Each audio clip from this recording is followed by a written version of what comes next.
Hello, welcome to the Scale Modeling Cafe and welcome to this week's update. I'm going to change the schedule around a little bit because my work schedule's changed. So I was working at the second half of the week, beginning of the week. Now I'm working the second half of the week, so I've got a few days off at the beginning of the week. So that's when you can now start to expect to see the weekly updates, and we might as well crack on straight on with it, haven't we? So channel update then. As I mentioned last time, the F4 is still on hold while I do an interim project. More of that in a moment. Nige assures me he's going to post the masks tomorrow, so when Julie, the wife, comes out in a few weeks' time, she will bring the masks with her, and then the interim project will be done and I can get back on with the F4 and get that finished. I don't think it would take that long because it's all pretty much done apart from the painting and weathering, all the dangly bits, which tends to take the time I find at the end of a project. That's all done. So hopefully that'll be the case. We shall see. Okay, what else has been going on the channel? I did the final kind of video, which was the Red Fox, was the Clearprop MiG-23 sprue tour video. That seems to be fairly popular, so that's quite pleasing, and what a beautiful kit that is. So you can pop off and go and see that one if you haven't seen it already. The kind of highlights of that, as well as the surface detail, which is absolutely beautiful, and the internal detail is beautiful. The resin update sets, you get the pink ejection seat, which is 3D printed. That's amazing. But I think the highlight's got to be the droopy exhaust, which quite a few aeroplanes that has that sort of feature. The F105 is the other classic, and it's never been captured before. And here we are in resin with Clearprop. It's their own aftermarket set. That's droopy as well. To be honest, I forgot to have a look in the box at the plastic version. I'd like to think it is droopy as well, but maybe it won't come out the moulds like that. I don't know. Anyway, pop across and go and see that. It looks a beautiful kit. There's been some murmurings on the price. All right, it's not a cheap kit, but then I'd much rather pay extra for the quality. If you want a cheap kit, a cheap MiG-23 kit, go and buy an old one, frankly. Yeah, there you go. If it's a quality product, you're going to have to be prepared to pay for it. And I don't think it's too outrageous. But you could probably get it for less than 40 quid if you shopped around. So shop around. Rant over. Project update then. So the interim project I'm going to do, and stand by for part one, the intro, is this. It's an Edward 109 in 48. This is the G14 AS, which I'm absolutely loving, actually. As I said, part one's going to go up shortly. I have filmed it. I just need to edit it, throw it together. It won't take long, and that I detail the aftermarket extras I've used, but a quick summary. In the cockpit, I've got the Edward Space Set, and this is the Overtrees boxing. So if you see my Overtrees video, you'll see that I really like combining the Overtrees with the Edward Space, because you get the 3D printed decals for the instrument, but also some of the more important, shall we say, photo etch stuff like seat harnesses and a few bits and pieces around the cockpit. So that's really cool. What else have I used on this? That's right, the brass exhausts. They're really cool. I've got the master gun barrels. I'll put them on right at the very end. I've got the Barracuda cast aileron mass balances to go on. Obviously I'm not going to put that on yet. And that's pretty much it. So as you can see, and the Red Fox Studio instrument panel. Now, there's a question there, isn't there? Why have I got the Red Fox instrument panel when I've got the Edward Space Set with theirs? Well, frankly, the Red Fox Studio stuff is a much higher quality, and I much prefer Red Fox's stuff because it's solid acrylic resin. I think the detail's sharper, and I think it's much easier to use. I mean, it's not difficult just to put a tiny dot of water on the backing and then peel it off, but they are flexible and they can stretch, and they can curl up and blah. But the Red Fox, obviously being an acrylic resin, they are quite brittle, so you know, you can't. They're not bulletproof, but I think they're far superior. Anyway, so that's why I've done that. Right, as you can see, the model is in primer, and this, to get to this stage and do the undercarriage legs, which are too long in these, they've done them at full extension, so I've taken a couple of millimetres off the oleos and shortened them. That will improve the sit somewhat. And the prop's all painted, it just needs a little bit of weathering. So to do all that and get the airframe in primer has taken 3 modelling sessions. So I did the cockpit in one evening. It was a long evening, but I did the cockpit in one evening. And then to do the rest, to actually build the airframe and everything, has taken and waxed and primer on.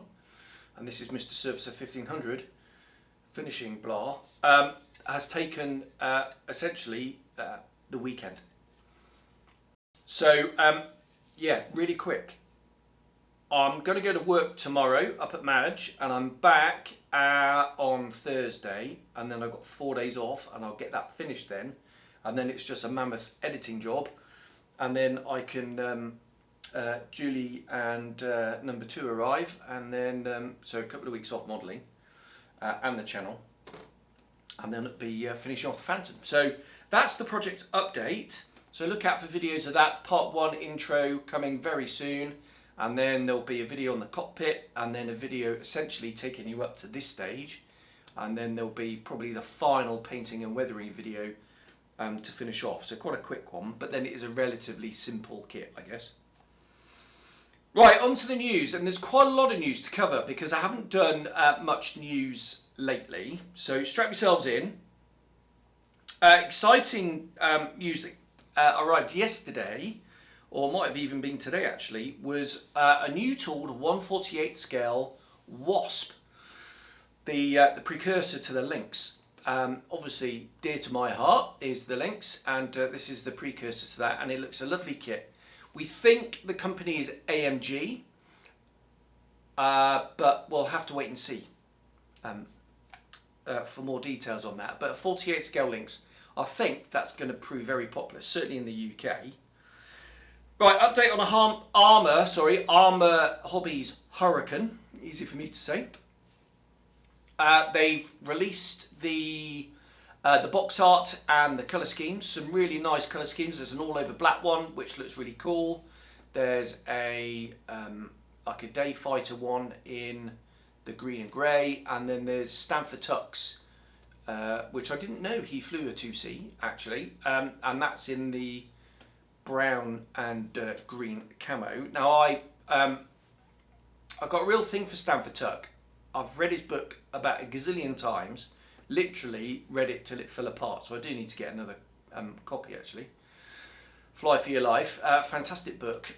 So I'd love to do his Hurricane, but unfortunately I think a 2C doesn't suit the brown and green camouflage. I think you've got to do it in the green and grey. There's some really nice night fighter schemes out there in medium sea grey and green with black undersides that I really fancy. So I don't know whether I'm going to get that one yet, because I've got so many projects here to clear that won't be coming to the channel anytime soon. But I'm a massive Armour fan, as you know, and I really ought to get it. But I'm just going to sit on the fence for a little while because I really want to drive the stash down, especially out here. Talking of which, another update: the Edward. It's not Edard. Edward. I think most people say Edward. Their 109F in 72nd scale dual combo is getting closer and closer. They've released some pictures of the moulding process and some of the test shots.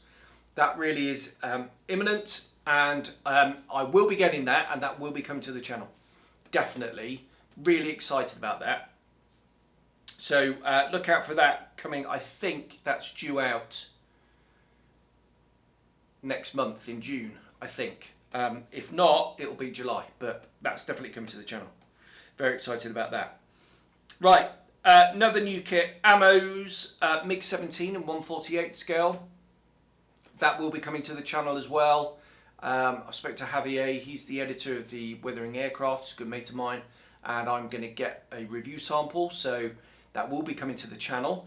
Very excited about that as well. I really do like the MiG-17. That's coming in a variety of boxes, like old Soviet silver ones, and then export versions, Middle East, blah. Really fancy a Middle East one, actually, but because of the region I'm in, we'll have to see when it arrives. But there's also a long list of their own aftermarket stuff that you can get for it as well, including, here we go, a ladder, an ejection seat, some wheels, a helmet, mask, pylons, rockets, and you get a Red Fox IP instrument panel. Sorry, that's my notes. Red Fox instrument panel, so that looks really cool. They got a tie-in with ammo, and a set of canopy masks as well. And all that's coming with my review sample. So yeah, really excited about that. That's cool. Right, other new kits then. Micromere have announced a drone, suicide drone speedboat thing that they've used operationally, not Micromere, obviously Ukrainian Navy, have used operationally, schwacking Russian targets in Sevastopol and whatnot. That looks really cool. So check that out. I really like the fact that these Ukrainian companies are doing Ukrainian subjects from the war. Obviously, Clearprop did the Turkish drone.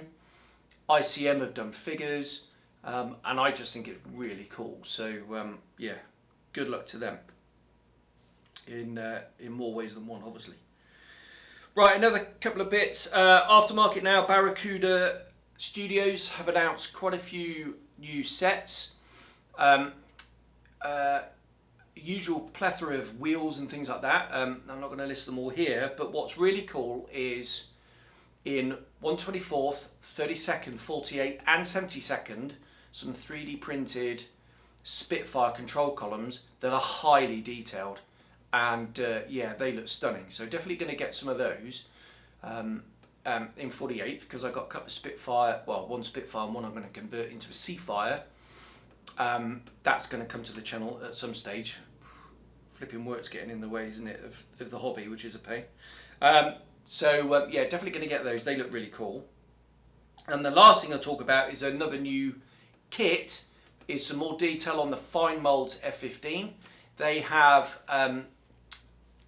shown some test shots, and yeah, it looks stunningly detailed, but here we go again, modular. So I think there's some different intakes on the top vents or something, so the whole top panel is an insert. And judging by their F4s and that breakdown, which is really irritating and unnecessarily overcomplicated, it compromises the build, and it's a lot more complicated to try and fare everything in. And they've done the same with the F-15, which is really annoying. I don't know.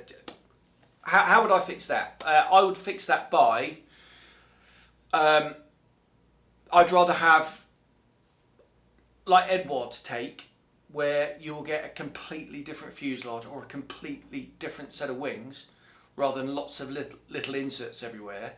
Just do that. And if it bumps the price up, it bumps the price up. It will make for a much more enjoyable experience building it, and you'll get a much better result. So I'd rather pay extra for that, frankly. I'm going to steer clear of that F-15 because of that, and I'm steering clear of the F-4s because of that. And I'm going to stick with the old Hasegawa F-4s. You know, there we are. That's just my take on it. It's a real shame. that that they've done that. If it just drops in and it's Tamiya-esque, then fair enough, I take it all back. But judging by the F4, I can't see it happening. There we are. So yeah, quite a lot of blah going on there. Lots of exciting news that has cropped up while since I've done one of these, which is cool. Very excited about this 109 and how that's going to turn out. It's I do like the late war schemes. In fact, I like all of them. I like the early schemes, I like the mid schemes, and I like the late schemes. But I especially like the late schemes. I think the extra fat nose you get on the AS and the G10s and things, I think is really cool. And some of the camouflage schemes, especially whether you mix and match. So this one is it's got a separate tail on it. It's got the RLM84, which I don't think is actually an official designation. I think that's just what modelers call it, and historians did call it. But it's that sort of sky modified RLM76, the late war RLM76. It's got that on the fuselage, but under the wings are natural metal with some RLM76 panels, things like that. So yeah, all in all, just really quite cool. And I am a complete idiot, because what I should have done is not glued in the ailerons and the flaps, because they are RLM76, and the under fuselage, the under the wings is natural metal.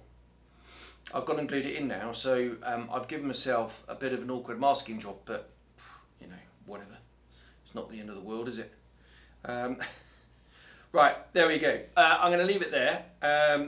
What I'm going to do now is edit this up, upload it to YouTube, and then I'm going to chill out because I'm going to work tomorrow. Yeah, that's going to be it until Thursday. So look out for the part 1 of the 109 video build coming out very soon, and I'll see you on the next one. Cheers, bye-bye.